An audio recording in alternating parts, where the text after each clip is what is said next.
Vamos abrir as nossas Bíblias em Salmos 24.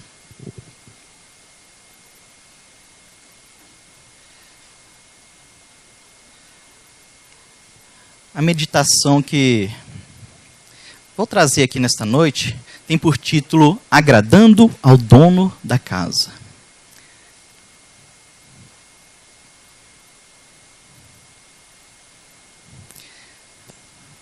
Salmos 24,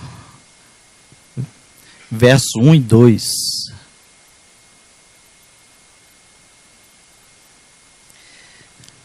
Amém? Diz assim a palavra do Senhor. Ao Senhor pertence a terra e tudo que nela se contém, o mundo e tudo os que nele habitam. Fundou a ele sobre os mares e sobre as correntes a estabeleceu. Aleluia. Aqui mostra o poder do nosso Deus, né? Ao nosso Deus ele pertence toda a terra e tudo que nela se contém. Ele fundou o mundo sobre os mares e sobre as correntes a estabeleceu. Aleluia. Quão poderoso, quão grande é o nosso Deus. O mundo, ele pertence ao nosso Senhor. O mundo, ele não é nosso, né? O mundo não é do crente. O cristão, ele não é dono do mundo, não é dono da terra. A quem pertence a terra? A Deus Altíssimo, Todo-Poderoso, né? E será que o mundo é do maligno também? Também não. O mundo não é de Satanás. O mundo é de Deus. O mundo pertence a Deus. Em 1 Pedro 2,11 diz assim: Amados, exorto-vos como peregrinos e forasteiros que sois. Como pode o mundo ser nosso se nós somos peregrinos nesse mundo, somos forasteiros nesse mundo, né? Então, o mundo pertence ao Senhor Deus Todo-Poderoso, aquele que o criou, aquele que o formou, aquele que o mantém e o sustenta com a força da sua mão, e aquele que há de um dia retornar a este mundo conosco. Então, o mundo é dele. A terra é toda de Deus. Foi Deus quem criou o mundo e tudo que nele há. Apesar de o inimigo tentar macular as coisas do mundo. Ele tenta, o inimigo ele veio para esse mundo, o adversário está no mundo, mas o mundo não é dele. Mas ele age impunemente nesse mundo, por enquanto, né? Guardadas as devidas proporções, ele tem agido nesse mundo e tem feito muitos estragos no planeta Terra, entre as pessoas, entre a humanidade. Mas em modo nenhum o mundo é dele. Ele pode até pensar que é dele, né? Vocês já viram uma passagem onde o inimigo, o adversário, ele pensa que o mundo é dele? Tem uma passagem muito interessante que se encontra lá em Mateus 4,9. Lembram da tentação de Jesus? O que o inimigo falou? Olha, se você se prostrar diante de mim e me adorar, eu te darei o mundo todo. Poxa, que ilusão, né? O nosso inimigo tem ilusão de que o mundo é dele. Como é que ele pode dar a alguém algo que já é dele? O mundo é do nosso Senhor Deus. O mundo é de Jesus, né? Como é que o inimigo, o adversário, ia dar o mundo para ele? Ele pensa que o mundo é dele. Mas eu procurei, meus irmãos, na Bíblia, em algum ponto, onde houvesse assim, um termo de cessão de posse, né? Onde Deus estava transferindo o mundo para Satanás, ou transferindo o mundo para o ser humano, ou transferindo o mundo para os pássaros, para os animais, para as árvores, e não encontrei. Você já encontrou, pastor? Algum termo de posse, assim, de cessão de posse? Não. Eu também nunca encontrei. Se o nosso Deus não passou a posse do planeta, do mundo, para ninguém, o mundo continua sendo dele. E Satanás quer o quê? Nos enganar como sempre, né? Ele quer nos enganar, mas não é dele. Lá em 1 João 5,19 diz assim: sabemos que somos de Deus e que o mundo inteiro jaz no maligno. O que isso quer dizer? O que o termo jaz significa? Eu procurei no Aurélio, o Aurélio ele diz que é o seguinte: jaz significa estar, continuar, quieto sepultado, deitado. Então, o mundo jaz no maligno, não o mundo já é do maligno. Tem uma grande diferença. O mundo, as pessoas do mundo, elas jazem no maligno. Elas estão paradas, estão como zumbis, né? Totalmente alienados e jazem parados no maligno, né? Fazem as coisas que o maligno quer, aquilo que ele orienta a fazer, mas o mundo não é dele. O termo mundo, neste caso, refere-se às pessoas que estão contidas no mundo, que são o contrário de nós que somos de Deus. Lembra do versículo? Sabemos que somos de Deus e que o mundo inteiro jaz no maligno. Ou seja, nós somos de Deus, porém o mundo inteiro jaz no maligno. Então aqueles que não são de Deus, aqueles que não estão com Deus, eles jazem no maligno.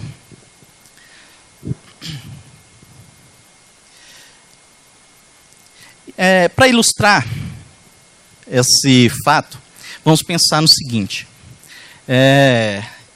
Existe uma cidade onde o prefeito dessa cidade ele precisou viajar. E foi para longe o prefeito da cidade, e nessa cidade se levantou uma gangue de pessoas ruins. Se levantou alguém parecido com Al Capone. Lembram do Al Capone? O gangster americano? O que Al Capone fazia, né? Ele mandava e desmandava na cidade. Muito embora lá o prefeito estava lá, né? Mas nessa cidade aqui, no nosso exemplo, essa pessoa ruim, ela se levantou, ela manda e desmanda na cidade. Obrigado, irmão.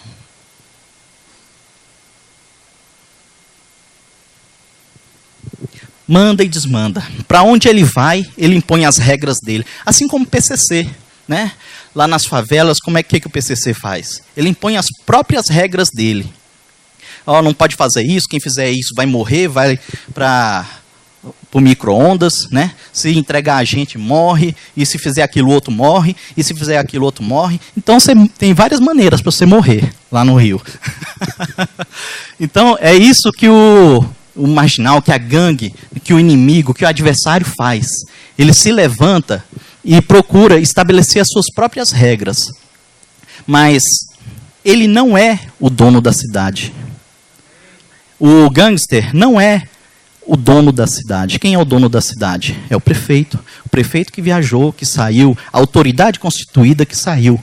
Assim que essa autoridade retornar, o que ele vai fazer? Ele vai pegar a sua palavra, a sua voz, a sua determinação, ele vai pegar e mandar os policiais irem, prenderem esses gangsters e reestabelecerem a ordem. Vocês entenderam o paralelo que existe entre o inimigo, entre Satanás, e o dono da casa, e o dono do planeta, e o dono da cidade, que é Deus? Satanás, ele pode intentar, ele pode fazer as suas regras, suas falsas leis, pode enveredar muita gente nisso, roubar, matar e destruir, assim como ele tem feito muito até hoje. Mas um dia, o prefeito retorna àquele lugar e reestabelece a ordem, porque a casa é dele, porque ele é quem manda. Ok? Lá no início, quando Deus criou o mundo, como ele era o dono do mundo, foi ele quem fez, então ele podia criar o que ele quisesse, que ele bem entendesse. Em Gênesis 2, verso 8, diz assim: depois o Senhor Deus plantou um jardim na região do Éden, no leste, e ali pôs o ser humano que ele havia formado. Então, a primeira coisa que o Senhor fez, depois de formar o homem, foi plantar um jardim.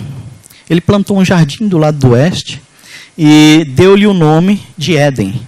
Era um local bonito, aprazível. Ele não era todo o planeta.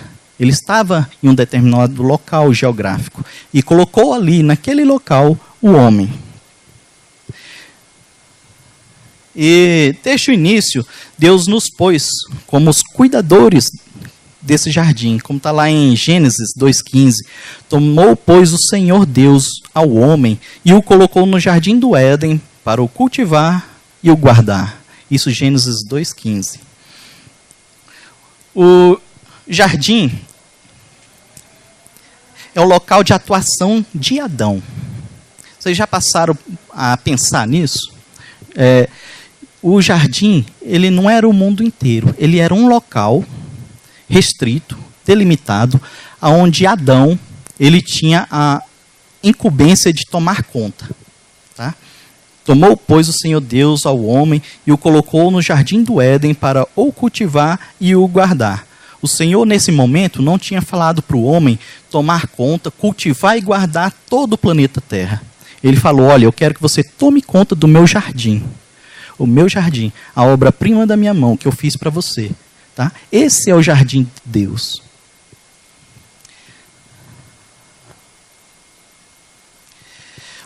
Bem, o que havia nesse jardim?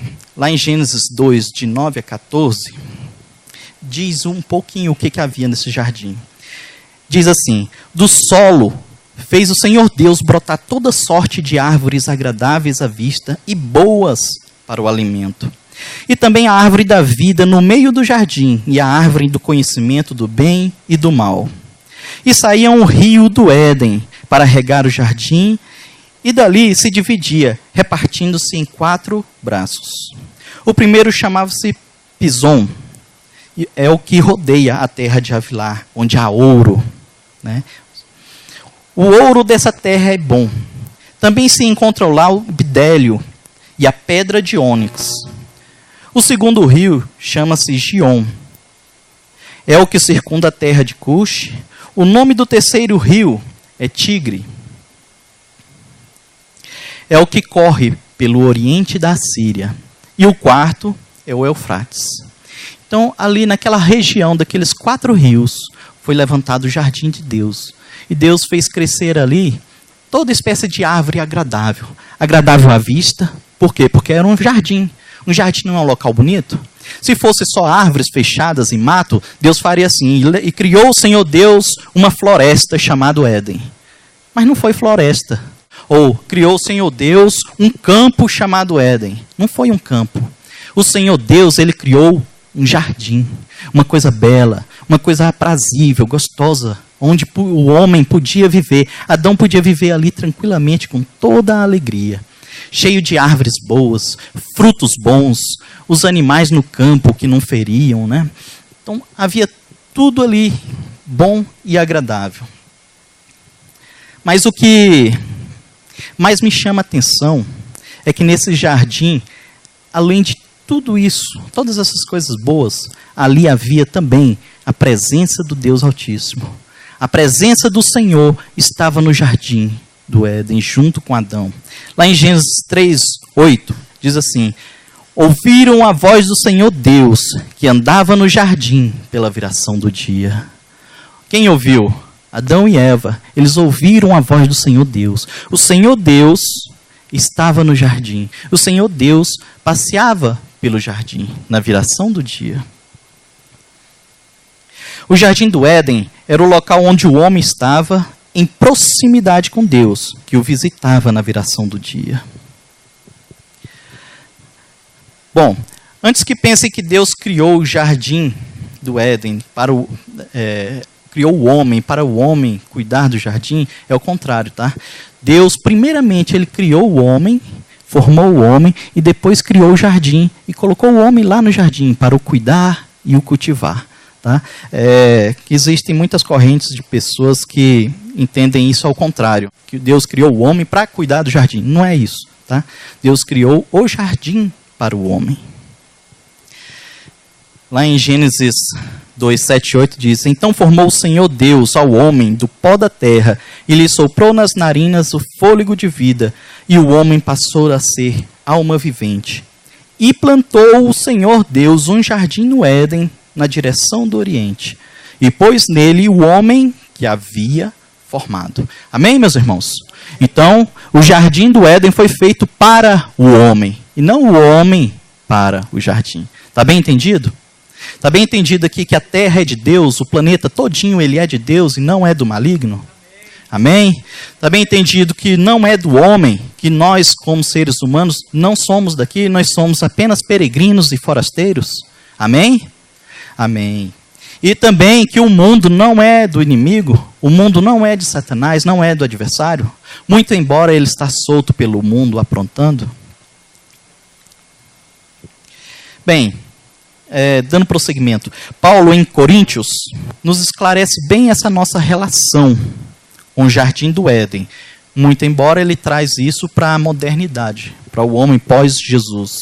Lá em 1 Coríntios, capítulo 4, verso 1. Peço aos irmãos que abram sua palavra de Deus. 1 Coríntios 4, verso 1.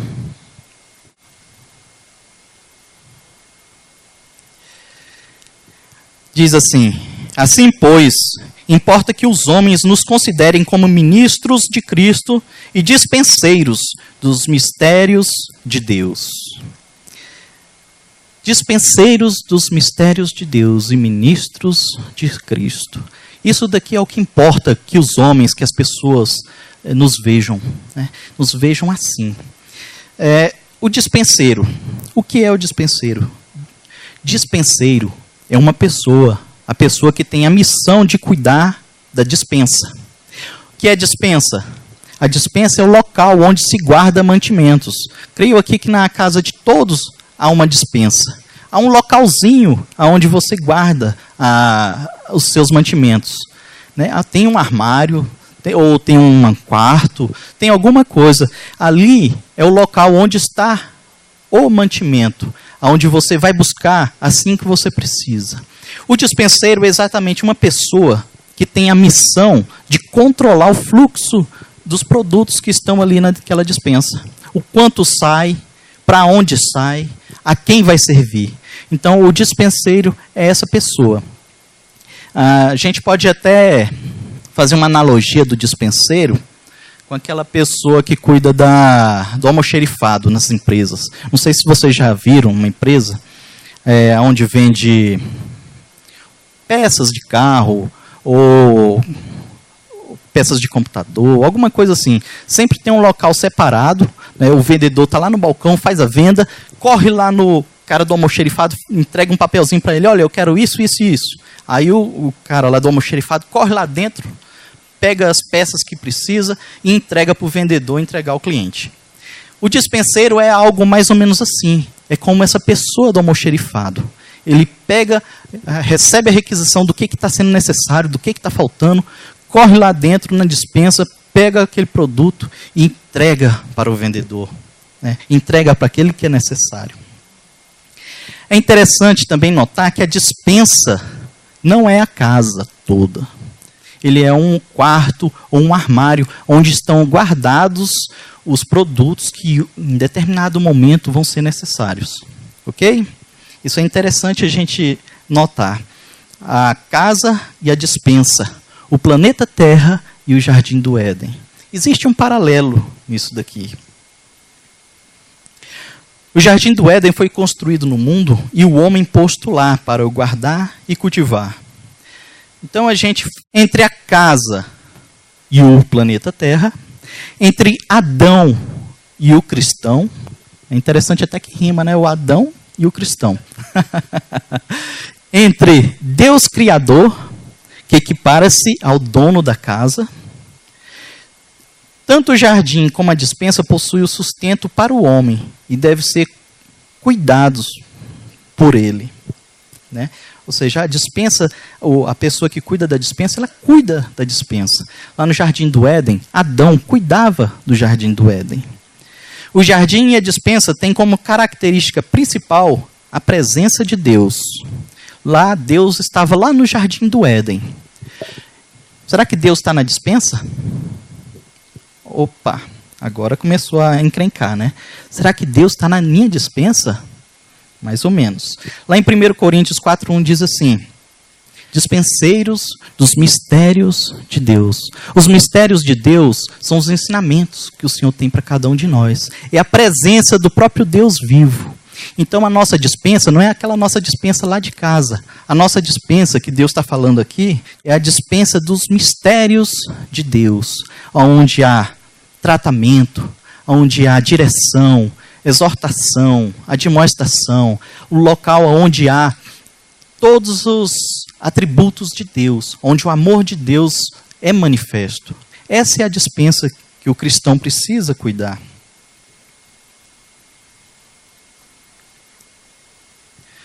O dispenseiro não tem como missão comprar os mantimentos da casa. Essa missão é do dono da casa, que coloca a dispensa o que ele quer. Voltando lá ao almoxerifado, né? A pessoa que cuida do almoxerifado, que vai lá dentro buscar as peças e entregar para o cliente, essa pessoa é a mesma que compra os produtos e ele mesmo resolve que produto colocar ali dentro? Não, não é. Toda empresa organizada, ela tem uma pessoa que cuida propriamente das compras. O máximo que o cara do almoxerifado faz é listar os produtos que estão faltando.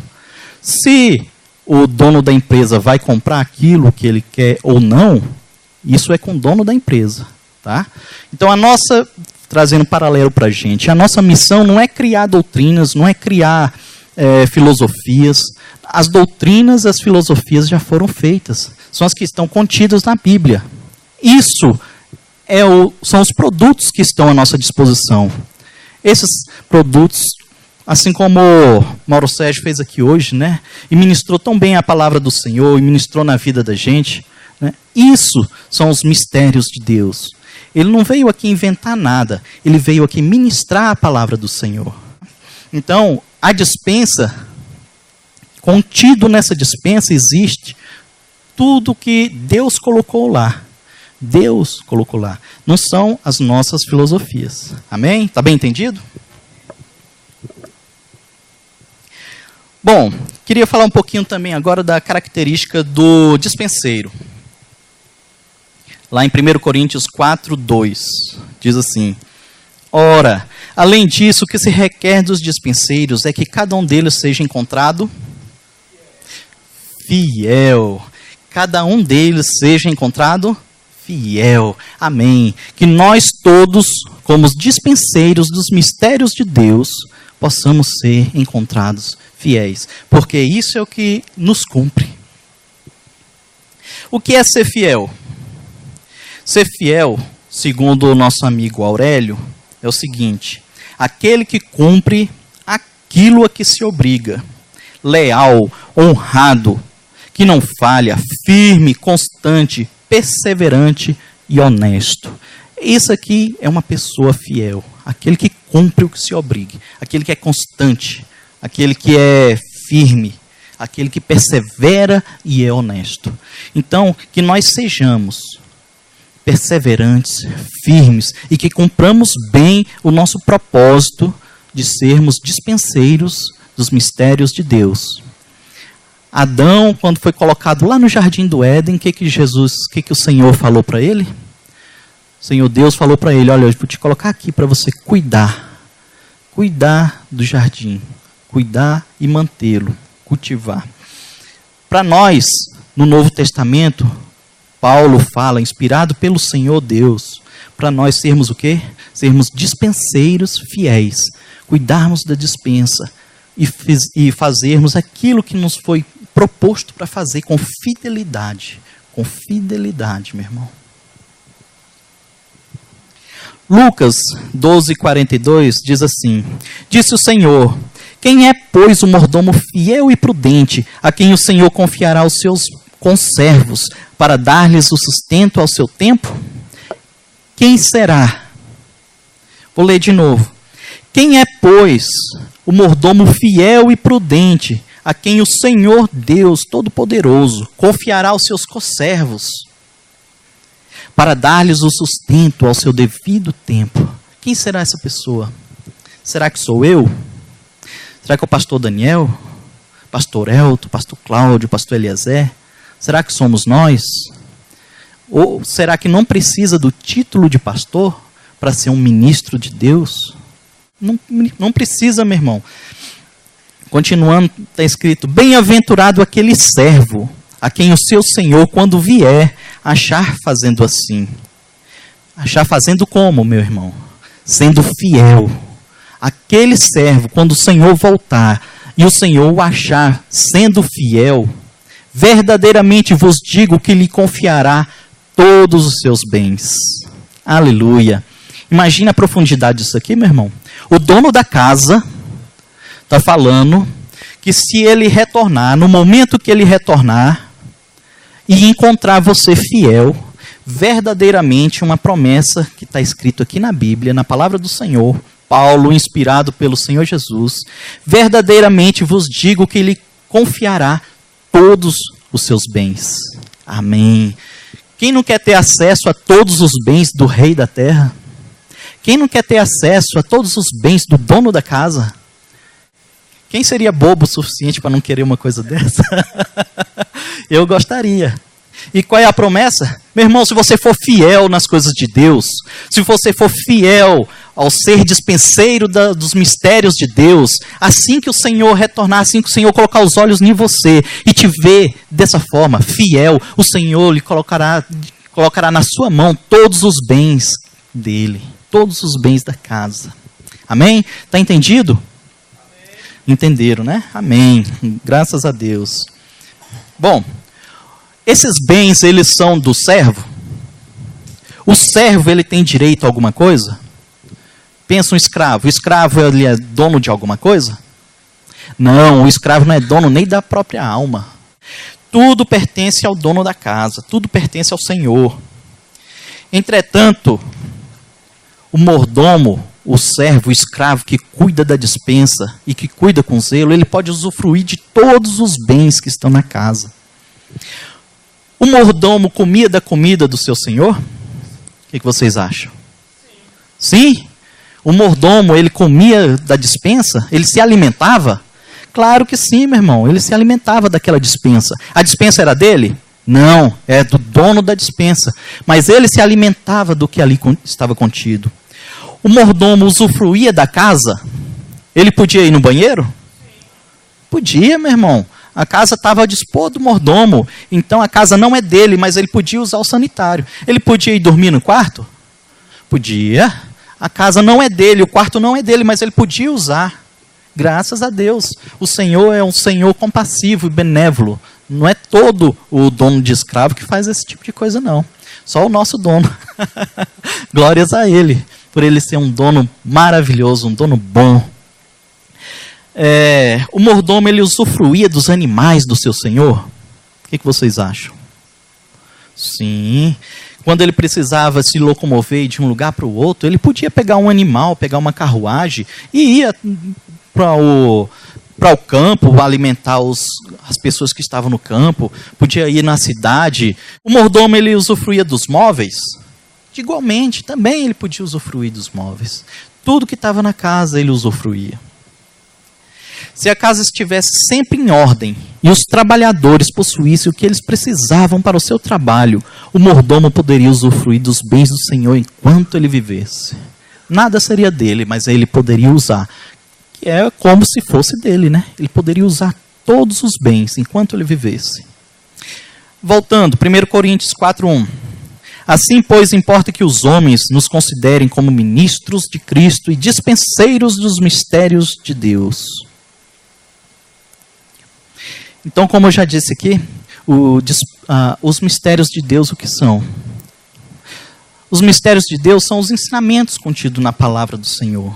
Toda a parte espiritual, o louvar ao Senhor, o engrandecer o seu santo nome, o comungar da Santa Ceia, o participar em comunhão uns com os outros, né, as palavras de direção, de ensinamentos que estão contidos na Bíblia, a cura das pessoas.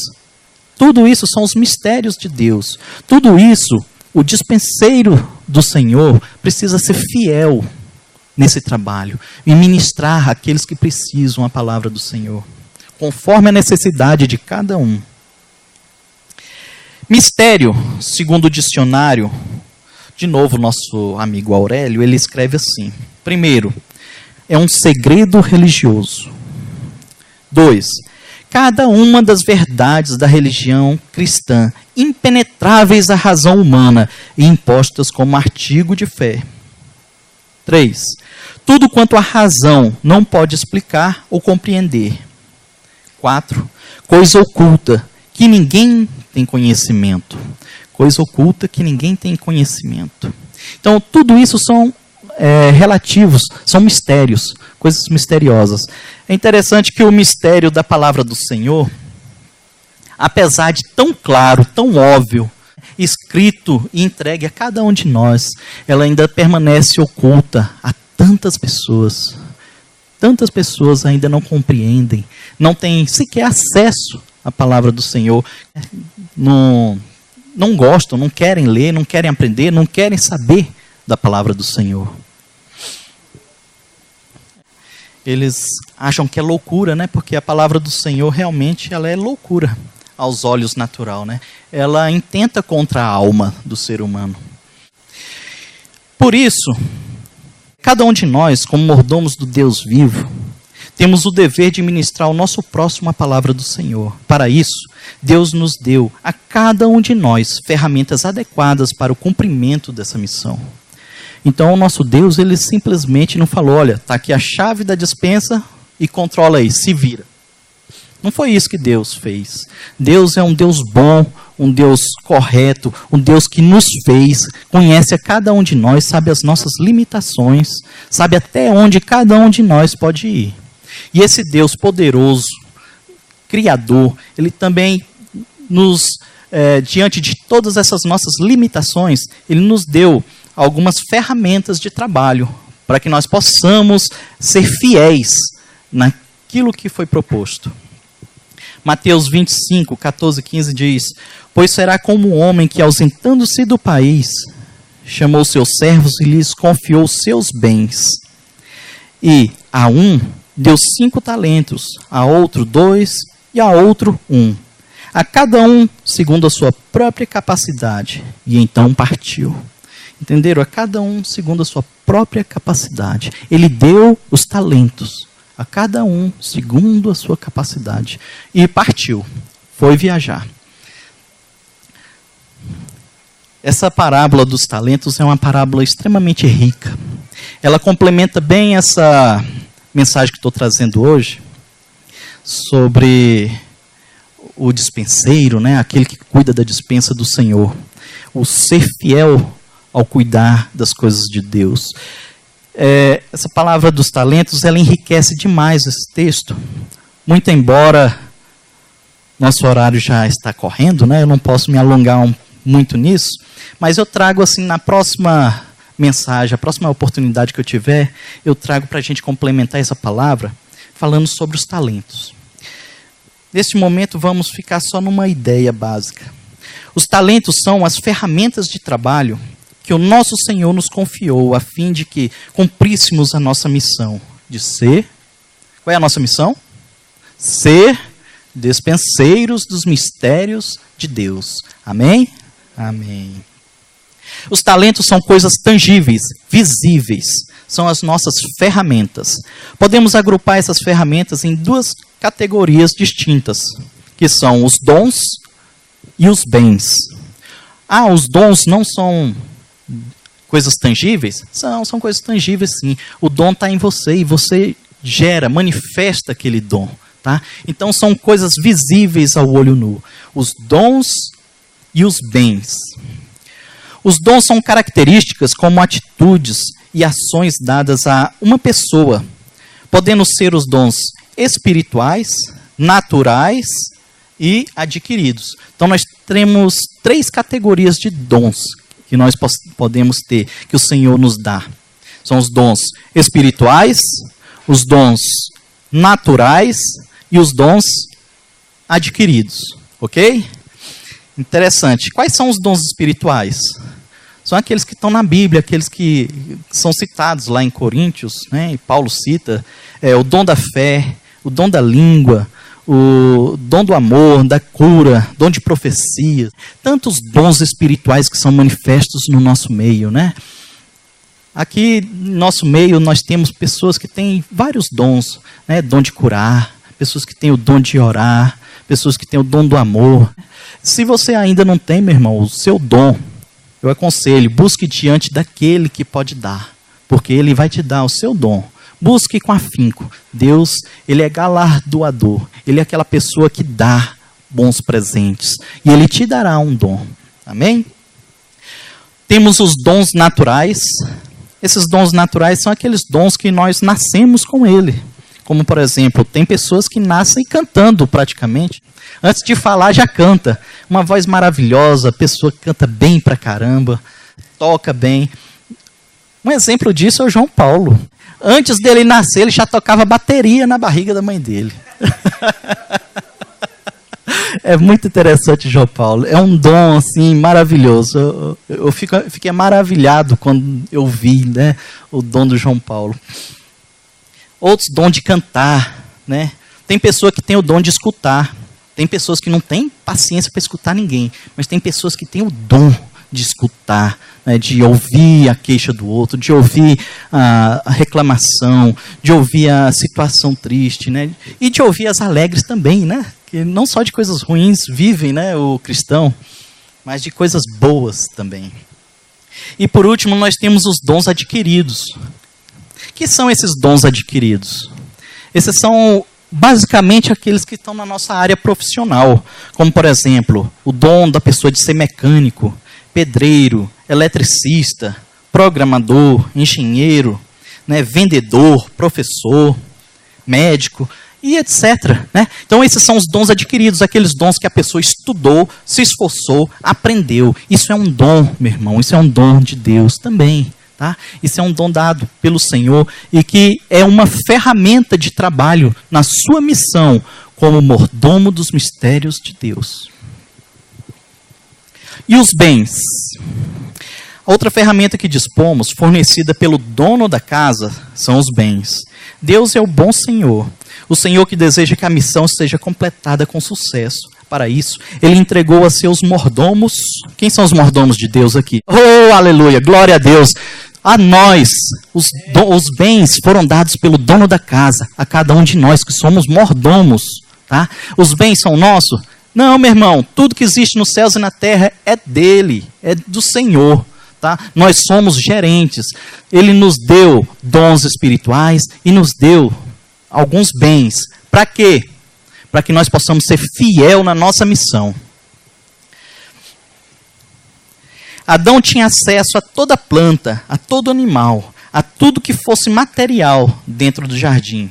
É claro, menos aquela fatídica árvore, né? Aquela árvore que ele não devia ter comido, mas comeu e graças a ele nós estamos aqui, né? Mas o Senhor Jesus voltou, morreu, padeceu, pagou o preço e nos resgatou. Aleluia por isso. Então o objetivo é que o mordomo tenha os meios adequados para fornecer os mantimentos a quem precisa. Deus nos dá alguns bens para que estes nos ajudem na missão de sermos mordomos. Se o Senhor te deu uma casa, meu irmão, abra sua casa para receber as pessoas que estão precisando. A sua casa é um bem? É um bem. Não é um dom. O dom já é uma outra coisa. Mas a sua casa é um bem, é uma outra ferramenta que o Senhor te deu, te possibilitou. Abra a sua casa para receber as pessoas. Abra a sua casa para ensinar os mistérios de Deus. Seja fiel no ministrar, seja fiel nos mistérios de Deus.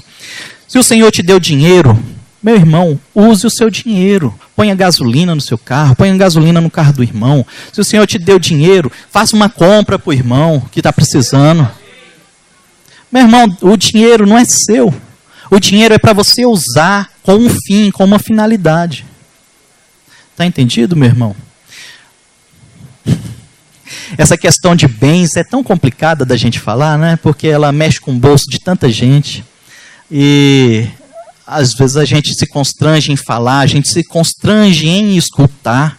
Mas, meu irmão, se Deus te deu dons ou bens, tudo quanto Deus te deu, use, meu irmão, use fielmente no ministério, na dispensa, que é a sua função. Tá? Se o Senhor Deus te deu um carro, o que você vai fazer com o carro? Vai deixar guardado? Vai ficar lavando e ilustrando ele o tempo todo? Amém, também, né? Vamos lavar também nossos carros, né? O meu, por exemplo, está precisando de uma lavada.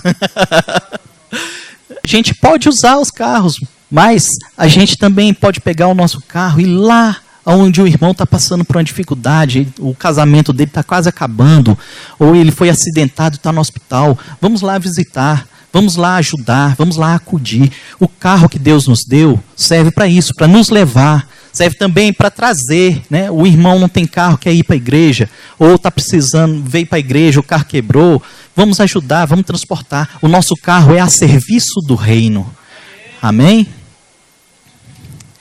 Se o Senhor te deu fartura, fartura de tudo, meu irmão, qualquer coisa que seja, qualquer coisa material, ajude o seu irmão. Aquilo que você tem, ele deve ser usado para o bem. Aquilo que você tem deve ser usado para o reino. Aquilo que você tem deve ser usado, é uma ferramenta na sua despensa. Tá? É uma ferramenta a ser usado. Isso vai te ajudar a ser um bom dispenseiro. Bom, recapitulando aqui. Desde o início no Éden, Deus nos atribuiu a missão de sermos mordomos. O primeiro mordomo foi Adão. A mordomia dele era cultivar e guardar o jardim do Éden. De lá para cá, muitas coisas aconteceram. Quando Jesus retornou, algumas coisas mudaram. Mas a nossa missão continua a ser mordomos. Nós somos mordomos dos mistérios de Deus. O mundo inteiro pertence a Deus. Deus nos colocou como mordomos. Não do mundo, mas da parte que nos toca. É interessante isso daqui, né? Olha, vocês lembram que o Jardim do Éden ele era uma região restrita? Não era o mundo inteiro. E Deus falou assim, Adão, você vai tomar conta do Jardim do Éden. Porque se Deus mandasse, Adão, você vai tomar conta de todo o planeta Terra. Nós sabemos que é algo assim bem difícil para uma pessoa só fazer, né? A mesma coisa acontece com a nossa mordomia. Deus coloca a dispensa e fala assim, pastor Daniel, você vai tomar conta dessa dispensa. Pastor Eliezer, você vai tomar conta dessa dispensa. Josimar, você vai tomar conta dessa dispensa. Então, a nossa dispensa é até onde o nosso braço alcança. Está entendido? A nossa região de atuação. Compreendem? Até onde Adão dava conta de ir, era o Jardim do Éden. Até onde nós damos conta de ir, é a nossa dispensa, é a nossa região, a nossa mordomia. Nós teremos que atuar como mordomos em uma determinada região. É os nossos vizinhos, tá? Ele não colocou a gente como mordomo da cidade inteira, nem do estado, nem do país, muito menos do mundo. Mas é daqueles que estão perto de nós. O nosso dever como dispenseiros é prover mantimentos espirituais para nós e para os nossos próximos. O que você tem feito com os dons e bens que o Senhor colocou na sua responsabilidade? Será que você tem sido fiel? Tem sido fiel, meu irmão? Pensa, não precisa responder, só pensa com você mesmo, faça uma reflexão. Senhor, eu tenho sido fiel na minha missão como dispenseiro? Será que eu estou usando os meus dons, meus talentos, meus bens de forma adequada para realmente alavancar o reino do Senhor, levar paz e alegria para as pessoas que são cativas do maligno? Será que realmente é isso que tem acontecido? Será que eu estou sendo fiel? Será que quando o Senhor retornar, que nós não sabemos a hora que Ele retorna, esse retornar do Senhor aqui, não é depois que a gente morrer, nem é nos últimos dias do Apocalipse. Esse retornar aqui, na Bíblia diz assim que os olhos do Senhor eles passeiam por toda a terra, a fim de mostrar-se forte para com aqueles cujo coração é totalmente dele. Então os olhos do Senhor estão passeando por toda a terra. Então, de tempos em tempos, de momentos em momentos, os olhos do Senhor param sobre você e olham para a sua vida. Você está sendo fiel? Você está sendo fiel? Será que se os olhos do Senhor pararem sobre você hoje, nesse momento, você está sendo fiel? Será que o Senhor se alegrará com a sua vida? Eu creio que sim. Eu creio que todos estão sendo fiéis no chamado de Deus. Todos estão sendo fiéis naquela sua missão. Porque todos nós somos cristãos. Todos nós confiamos. Todos nós amamos verdadeiramente o nosso Senhor. E se a gente ama, a gente obedece. Ao sermos encontrados cumprindo a missão de forma fiel, certamente alegraremos o coração do nosso Senhor. Lá naquela parábola do talento, quando o Senhor retorna, encontra o servo, e o servo que multiplica os seus talentos, o que ele diz? Muito bem, servo bom e fiel, foste fiel no pouco, sobre muito te colocarei, entra no gozo do teu Senhor. Ó, que alegria, né? Tem a versão da linguagem de hoje, bem interessante, diz assim: muito bem empregado, bom e fiel. Nós não estamos falando de Deus, nós estamos falando do dono lá daquela historinha, tá? Não é Deus que trata a gente como empregado, não. Ele diz assim, o dono quando chega fala: muito bem, empregado bom e fiel, disse o patrão. Você foi fiel negociando com pouco dinheiro e por isso vou pôr você para negociar com muito. Venha festejar comigo. O dono, ele se alegrou. Olha, eu vi, né? Ele foi fiel. Ele multiplicou seus 5 talentos e ganhou mais 5 talentos. Foi fiel naquilo que eu propus a ele. Ele foi um bom mordomo. Aí o Senhor se alegra e fala: olha, agora eu vou te colocar mais para você prosperar ainda mais, fazer mais dinheiro para mim. E aqui, pensamento meu, né? O que Deus quis dizer, assim, para nós. Estou muito alegre e satisfeito contigo, meu filho. Você tem cumprido de forma fiel a sua missão. Assim, te darei mais recursos para você, para que você promova ainda com mais força e alegria o meu reino na vida das pessoas. Né? Já pensou que maravilha isso? Ouvir isso do nosso Deus? Olha, eu não sei quanto a vocês, mas eu gostaria muito se Deus chegasse e falasse isso para mim. Já pensou você alegrar tanto o coração de Deus, a ponto de Deus falar isso para você? Estou muito alegre com você. Pastor Eliezer, eu estou muito alegre com você. Você tem sido fiel. Eu estou muito alegre. Olha que bênção. Oh, aleluia, né? Louvado seja o Senhor, que o Senhor possa nos achar verdadeiramente fiéis no momento em que Ele colocar os olhos sobre nós, no momento da prestação de conta. Amém. Que isso possa estar no coração de cada um dos irmãos, que os irmãos sintam-se incentivados a proceder de maneira fiel para com as coisas de Deus, a serem mordomos fiéis na presença de Deus, de estarem ministrando os mistérios de Deus àqueles que precisam. Porque o Senhor, como foi prometido, Ele dará acesso a todos nós, aquele fiel, a todos os bens que Ele possui. Aleluia. Vamos ficar de pé, meus irmãos?